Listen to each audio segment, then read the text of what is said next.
새해 첫 주일입니다.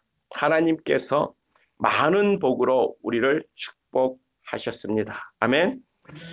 하나님의 축복 가운데 우리의 꿈과 비전이 이루어지는 아름다운 새해 첫 주일이 되기를 간절히 소망해 봅니다. 그래서 주여 우리로 부흥케 하소서. 2020년 우리 교회의 비전이죠. 주여 우리로 부흥케 하소서.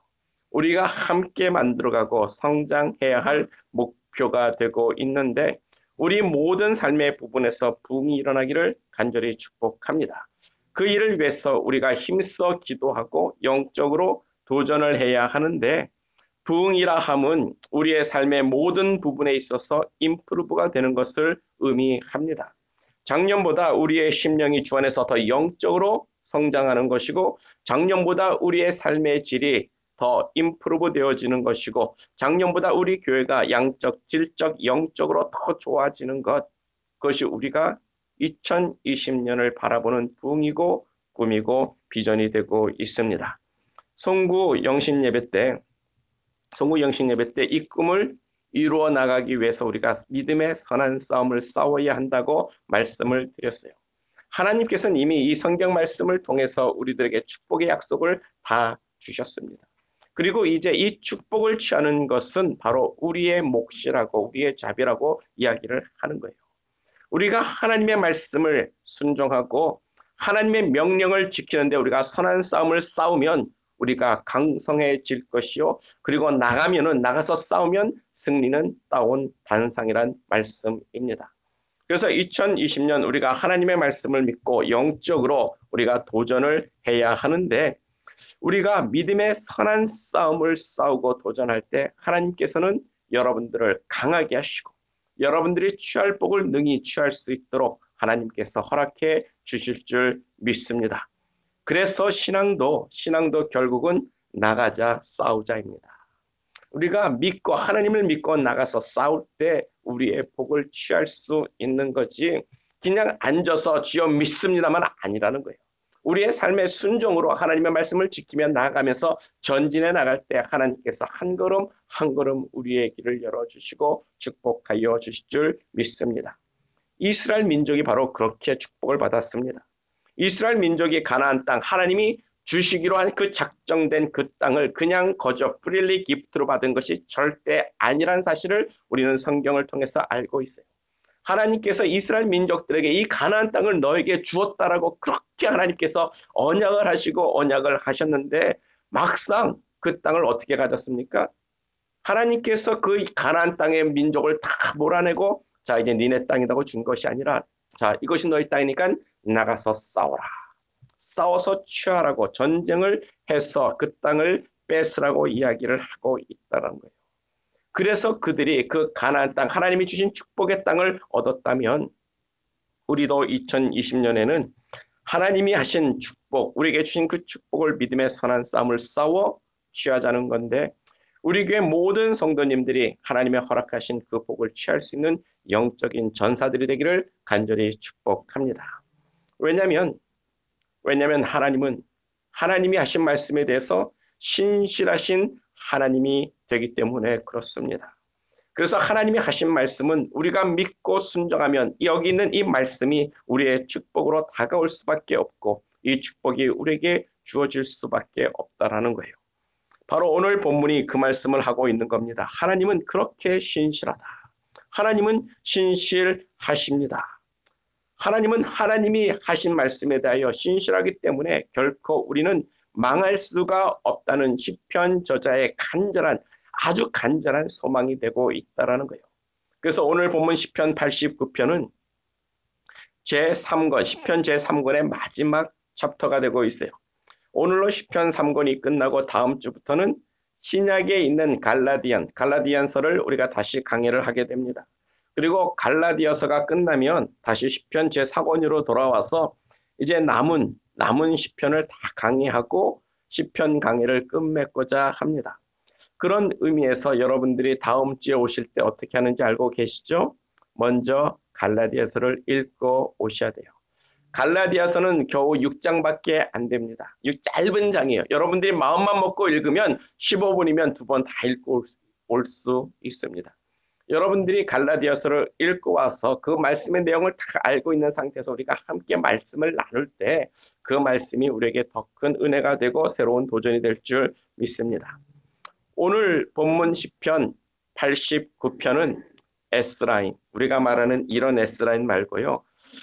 에스라 사람, 예단에 맞서길, 그런 에단이라는 사람이 쓴 교훈적인 시라는 뜻을 이야기하고 있는 거예요.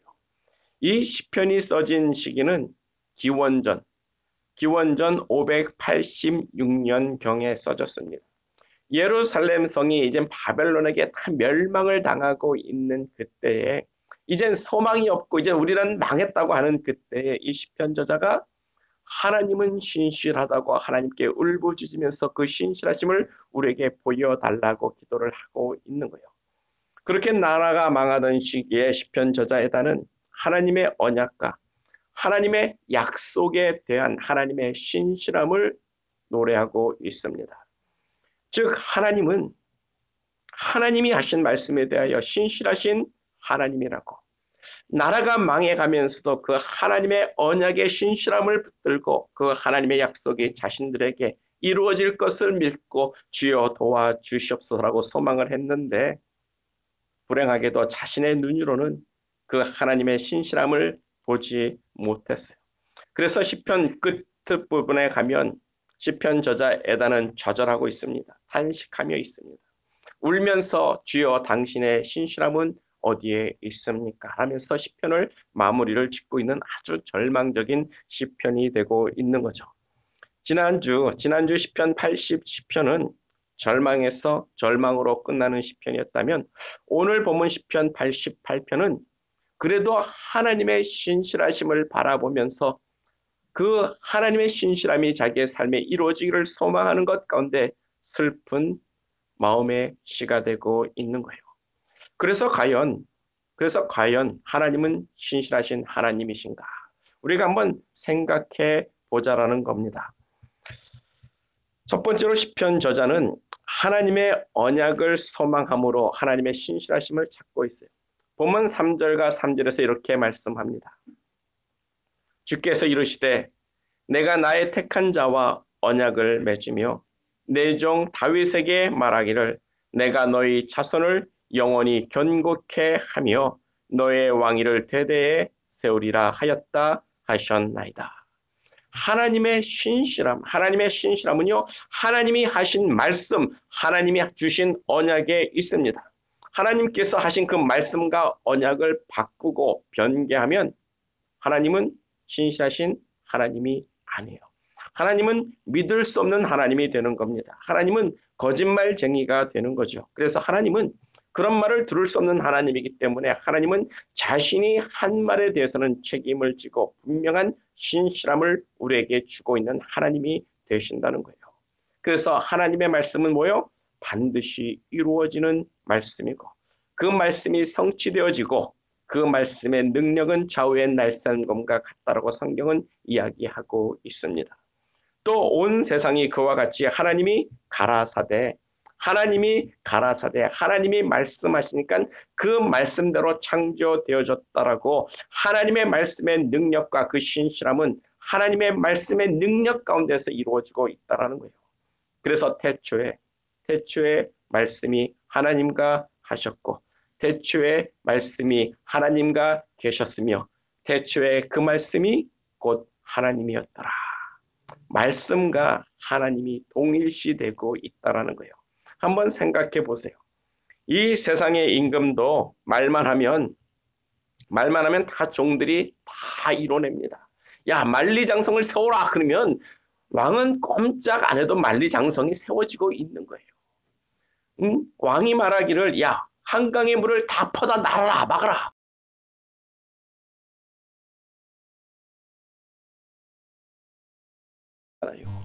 하물며 그리할진대 우리 전능하신 하나님께서 말씀하면 그것이 안 이루어지겠는가? 하나님이 말씀하시면 반드시 그 말씀은 이루어지게 되는 겁니다. 그래서 성경에 있는 하나님의 말씀은 한 톨이라도 한 레로라도 결코 헛되이 땅에 떨어짐이 없으며 반드시 이 말씀은 영원히 있을 하나님의 말씀이라고 성경은 기록하고 있는 거예요. 하나님의 말씀은 반드시 이루어지는 신실하신 말씀입니다.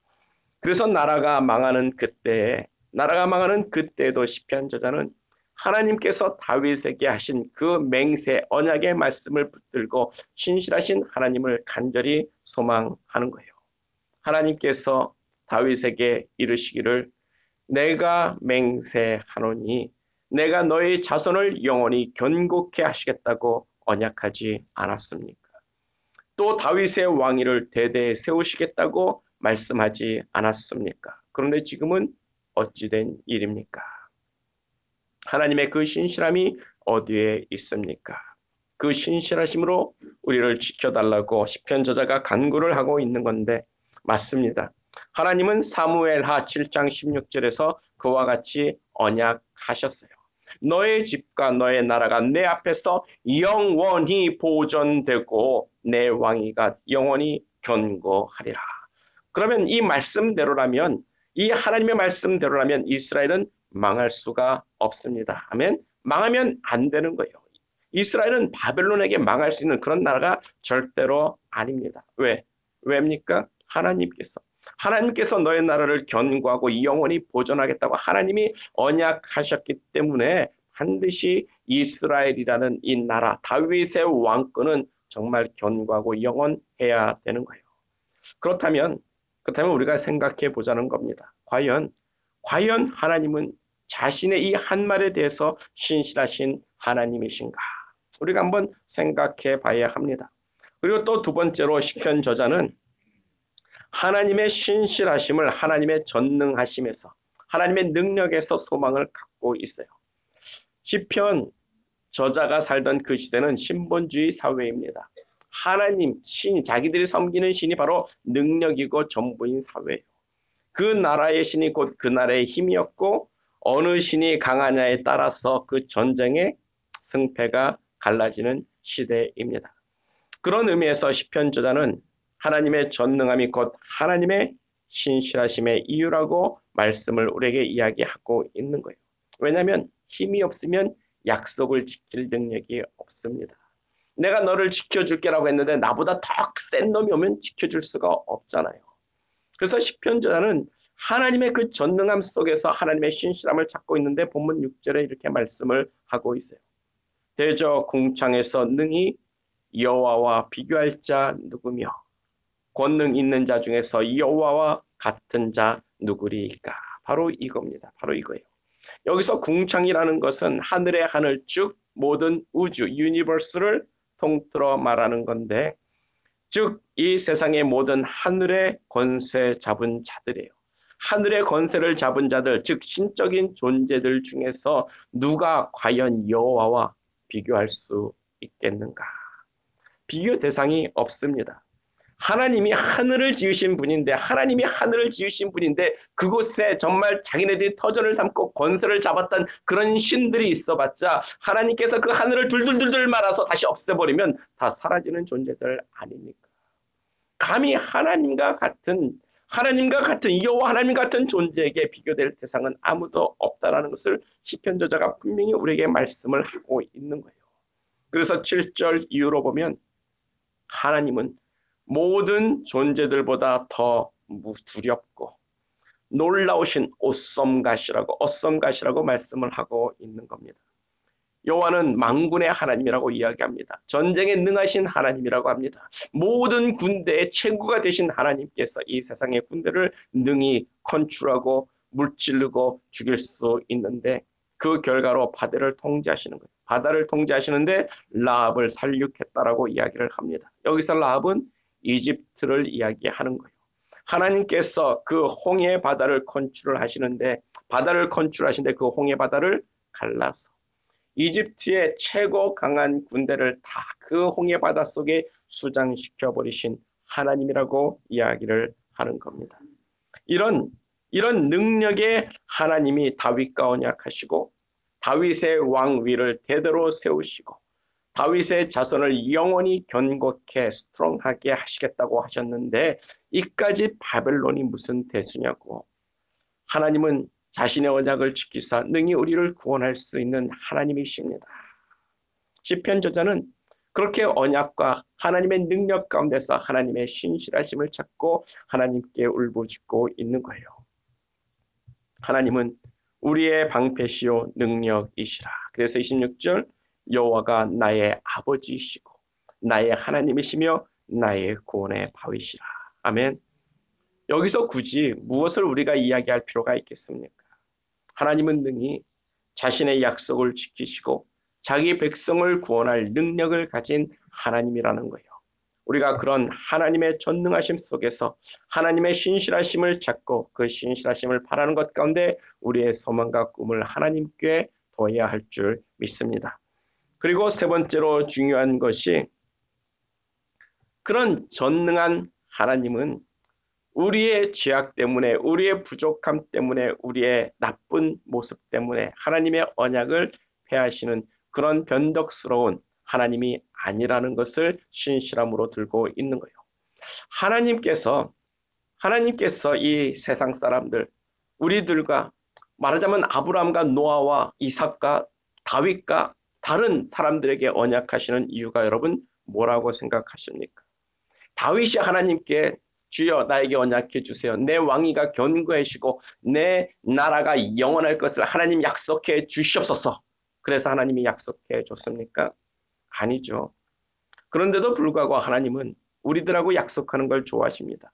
그래서 하나님 스스로 나타나셔서 노아에게 언약해 주시고 아브라함과 언약하시고 다윗에게 이삭에게 그리고 지금 우리들에게도 하나님은 이 성경의 말씀을 통해서 언약을 주시고 있습니다. 왜요? 왜 하나님께서 우리에게 언약을 해 주시는 겁니까? 하나님이 굳이 우리에게 언약할 필요 없잖아요. 우리도 요구한 적도 없고 하나님도 굳이 언약할 필요가 없는데 왜 하나님은 우리에게 언약을 하시는가? 하나님 스스로를 우리들에게 언약의 끈으로 묶어버리시는 거예요. 그렇게 하지 않으면 하나님도 우리 인간을 보고 진저리 치실 것 아닙니까? 하나님은 죄를 보면 돌격하시는 하나님이라고 했어요. 죄를 보면 돌격해서 내가 너희를 죽일까 하노라 그런 하나님이십니다. 그런 하나님께서 우리의 죄악을 보면 진저리 치실 겁니다. 좀 선해봐라, 착해봐라, 좀 의로워봐라, 좀 마음의 음란 그만 품고 욕심 좀 그만 품고 살인의 마음을 좀 그만 품어라. 너 그러면 안 되라고 우리에게 가르치지만 우리는 뭡니까? 늘 마음의 죄악을 품고 살아요. 하나님 앞에서 온전할 수가 없습니다. 언약은 하나님 앞에 우리가 온전히 세워질 수가 없는 존재예요. 하나님이 보기엔 우리는 부패하여 이미 썩었다라고 이야기를 하는 존재들입니다. 그런 우리들을 보다 진절에 지쳐가지고 아휴 저놈들 안 되겠다. 좀 내가 질렸다. 그러고 하나님이 떠나실 수도 있잖아요. 하나님께서 에휴 다 집어치고 다시 시작하자라고 하나님께서 그럴 수도 있잖아요. 그러니까 하나님께서 언약해서 묶어놓는 거예요.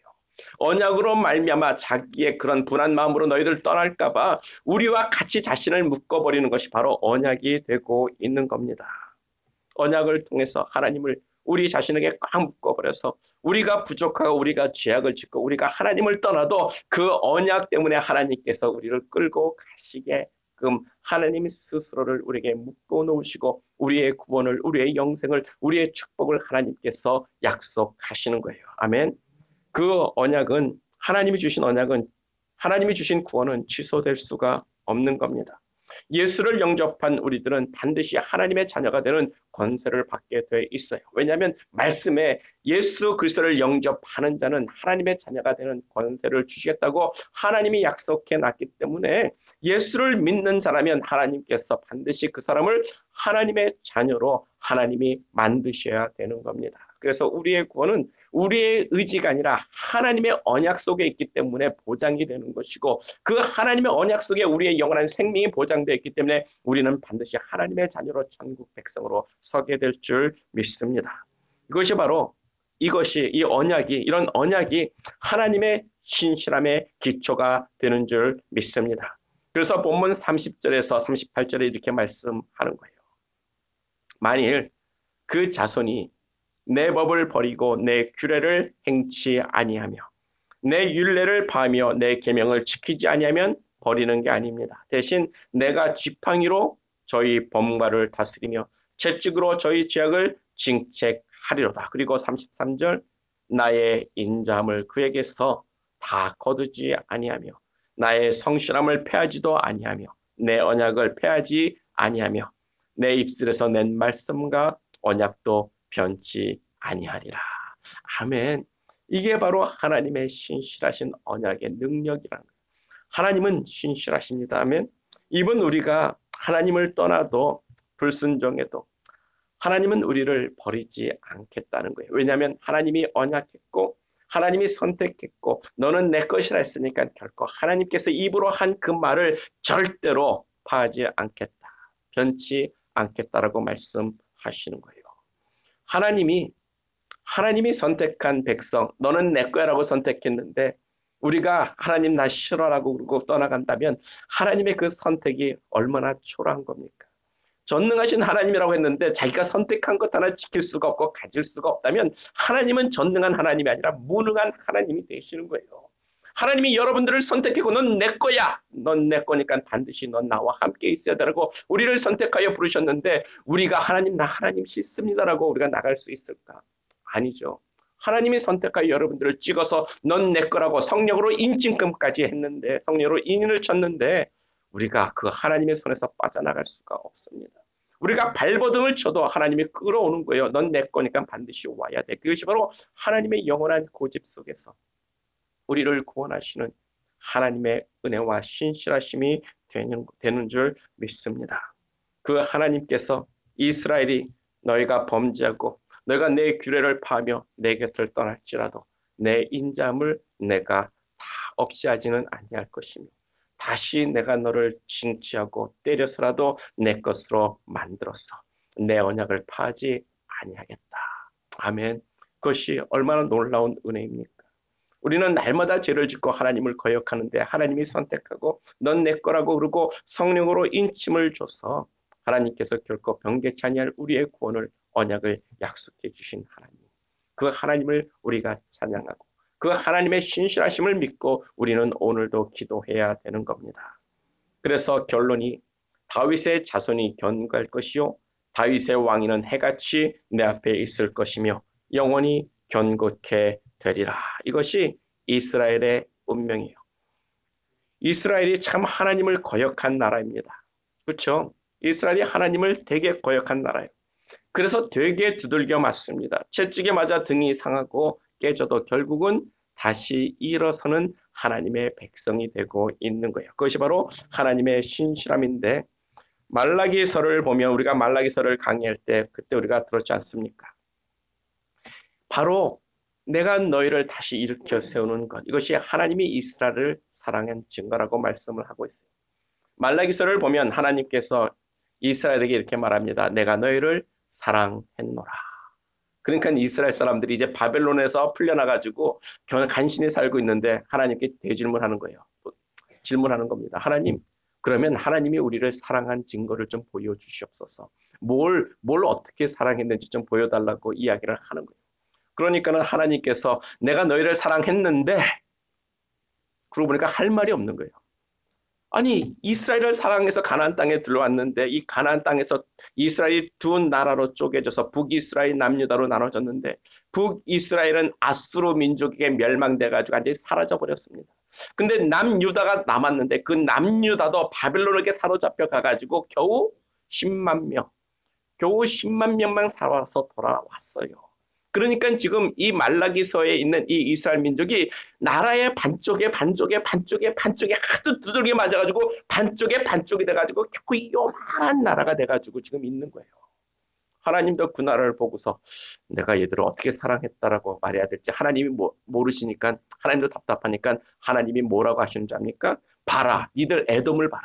에돔은 내가 미워해가지고 밟아가지고 두 번 다시 일어설 수 없게 해놓지 않았냐? 내가 미워하면 저렇게 되는 거야. 근데 난 너희를 사랑하기 때문에 다시 일으켜 세우고 있는 거야. 너희는 무너지지 않아. 내가 너희를 사랑하기 때문에 너희들은 쓰러져도 다시 일어설 수밖에 없는 존재야. 그게 바로 내가 너희를 사랑한 증거라고 에돔을 비유해서 말씀하시는 거예요. 이스라엘은 하나님이 사랑하십니다. 하나님이 신실하게 사랑하시기 때문에 하나님께서 그 나라를 세우시고 회복시키시는 거예요. 그런즉 우리가 범죄하고 하나님의 사랑을 받는 우리가 범죄하고 하나님께 징계를 받아도 다시 일어설 수밖에 없는 사람들이라는 겁니다. 그것이 하나님의 사랑의 증거이고, 그래서 결국은 하나님의 약속과 하나님의 뜻이 우리 안에서 반드시 이루어지게 되는 거예요. 시편 저자는 분명 그런 하나님의 은혜와 신실하심을 알았습니다. 그런 하나님의 신실하심을 알아 노래하면서도 자기에게 당한 고난이 너무나도 크고 자기 민족이 무너져가는 것이 너무 두렵기 때문에 자기의 모습을 보면서 하나님을 정말 믿지만 그래도 절망을 하고 있는 모습을 우리가 볼 수가 있는 거죠. 그래서 본문 38절 이후로 시편 저자가 말하는데, 그렇게 신실하신 하나님은 어디에 있습니까? 그렇게 말씀에 대해서 신실하신 하나님은 어디에 있습니까? 다윗의 왕위가 영원하다고 하셨는데 왜 이스라엘의 기름 부은 왕들을 하나님께서 물리쳐 버리시는 겁니까? 하나님이 다윗에게 하신 언약을 미워 버리셨습니다. 하나님은 우리의 울타리를 걷어치워 버렸습니다. 하나님은 우리의 원수의 손을 들고 우리로 무력하게 하셨습니다. 하나님은 우리의 칼날을 둔하게 하셨고 싸우지도 못하게 하셨습니다. 하나님은 우리의 영광을 그치고 우리의 땅을 엎으셨으며 우리의 젊은이들을 일찍 거두어 가셨나이다. 그래서 우리는 망해가는데 언제까지입니까? 언제까지 우리가 망해가야 합니까? 하나님의 신실하심은 언제 우리가 볼 수가 있습니까? 하나님의 성실하심과 하나님의 신실한 맹세는 어디에 있냐고 절기를 하고 있는 거죠. 믿음과 소망 그리고 절망이 교차하고 있는 그 마음을 우리가 찾아볼 수가 있는 건데, 그러나 우리는 이스라엘의 역사를 통해서 하나님의 신실하심을 볼 수가 있습니다. 하나님은 다윗에게 말한 하나님의 언약을 지키셨어요. 이스라엘이 바벨론 포로로 잡혀갔지만 70년 만에 다시 돌아와서 이스라엘 왕국을 세우게 하셨고, 또 예수를 죽인 죄로 AD 70년에 이스라엘을 로마에게 완전히 망하게 하셨지만 징계와 채찍으로 다스려서 2000년 동안 나라가 없는 민족으로 이 세상을 떠돌이 방랑자로 살게 하셨지만 다시 1948년 2000년 만에 다시 다윗의 왕국 이스라엘을 예루살렘에 세우시는 하나님을 우리는 보고 있습니다. 하나님은 신실하신 하나님이 되시며 반드시 자기가 한 언약을 지키시는 하나님이 되시는데, 우리 인생이 짧아서, 시편 저자의 인생이 짧아서 겨우 100년을 못 사는 인생이라 그 하나님의 신실하신 일을 우리는 보지 못할 뿐이에요. 하나님은 신실하신 하나님이 되시고 자기의 언약을 지키시는 하나님이 되십니다. 그래서 우리가 하나님께서 다윗과 언약하신 그 언약을 다시 한번 생각해 볼 필요가 있는 거예요. 본문 4절입니다. 우리 본문 4절을 다시 보겠습니다. 본문 4절을 보면 내가 너의 자손, 즉 다윗의 자손을 영원히 견고케 하며 다윗의 왕위를 대대에 세우리라. 하나님이 그렇게 다윗에게 언약을 하셨어요. 근데 여기서 너의 자손, 다윗의 자손이라고 할 때 복수형이 아닙니다. 단수형이에요. 다윗의 자손들이 아니라 다윗의 자손 한 사람을 가리키고 있는 거예요. 그 자손을 우리가 신약에서 찾아볼 수가 있는데 누구입니까? 예수님께서 예루살렘 성을 입성하실 때 이스라엘 민족들이 뭐라고 외칩니까? 다윗의 자손이요. 다윗의 자손이요. 다윗의 자손이요. 바로 다윗의 자손으로 오신 메시아를 이스라엘 민족들이 알고 바라보고 그 이름을 불렀다라는 겁니다. 바로 예수 그리스도가 하나님께서 언약하신 다윗의 자손이 되어지고 있는 거예요. 그 당시 이스라엘 사람들은 다윗의 자손이 어떤 사람인지를 알고 있었어요. 다윗의 자손, 하나님이 언약한 그 다윗의 자손은 바로 메시아라는 것을 알았습니다. 메시아라는 게 기름 부음 받은 자라는 건데, 기름 부음 받은 자라는 것은 왕을 의미하는 거예요. 그래서 메시아, 다윗의 왕을 이을 다윗의 자손이 반드시 하나님의 언약했기 때문에 이 땅에 온다라는 메시아 사상을 가졌고, 다윗 왕이 없어진 지, 그 왕위가 없어진 지 400년 동안 그 메시아를 기다리고 있었다는 거예요. 이스라엘 민족은 이 다윗의 자손을 누구를 의미하는지 분명히 알고 있었고 그것이 메시아라는 것을 알고 있었고 이 땅에 메시아로 오신 예수 그리스도를 다윗의 자손이여라고 소리치며 외치고 있었던 것을 우리가 볼 수가 있는 겁니다. 예수님께서 다윗의 왕권을 이어서 영원한 이스라엘의 왕으로 세워주셨어요. 그래서 예수님이 십자가에 못 박혔을 때 그 머리 위에 명패가 뭐라고 써 있었습니까? 이스라엘의 왕 예수. 이스라엘의 왕 예수라고 그 돌아가시는 그 자리에 머리 위에다가 분명히 그 타이틀을 적어놓게 되는 거예요. 예수는 다윗의 자손, 이 땅에 오신 메시아이며 그리스도시고 우리의 구원자가 되십니다. 예수님께서 다윗의 왕권을 이어서 영원한 이스라엘의 왕이 되셨고 우리 모든 인류의 기름 부은 받은 영원한 왕이 되신 거예요. 그 예수가 세운 새로운 이스라엘, 영적인 이스라엘이 영원한 하나님의 나라, 하나님의 언약하신 말씀대로 영원한 견고한 나라가 되는 거예요. 육적인 이 세상의 나라는 우리의 살아봤자 불과 몇천 년 못 가지 않습니까? 그러나 예수가 세운 하나님의 나라, 새 예루살렘 성에 세워지는 그 이스라엘의 나라는 영원한 나라가 되는 거예요. 하나님은 이렇게 신실하신 하나님이 되십니다. 아멘. 하나님은 하나님이 뜻하신 바를 이렇게 언약하셨고 우리 인간사에 필요한 구원의 역사를 마침내 이루어내시는 하나님이 되시는 거예요. 하나님은 그 일을 위하여 언약하셨습니다. 하나님은 인간사 구원을 위해서 우리를 구원하시기 위하여 맹세하셨고 우리에게 말씀하시는 하나님이 되십니다. 아멘. 하나님은 신실하신 하나님이 되세요. 하나님은 우리가 믿고 의지할 만한 전능한 하나님이시며 우리를 절대로 포기하지 않는 우리의 아버지시며 하나님이시며 우리의 구원의 반석이 되십니다. 그래서 맨 마지막 절 52절에 이렇게 말씀하는 거죠. 여호와를 영원히 찬송할지어다. 아멘. 2020년 새해 첫 주일입니다.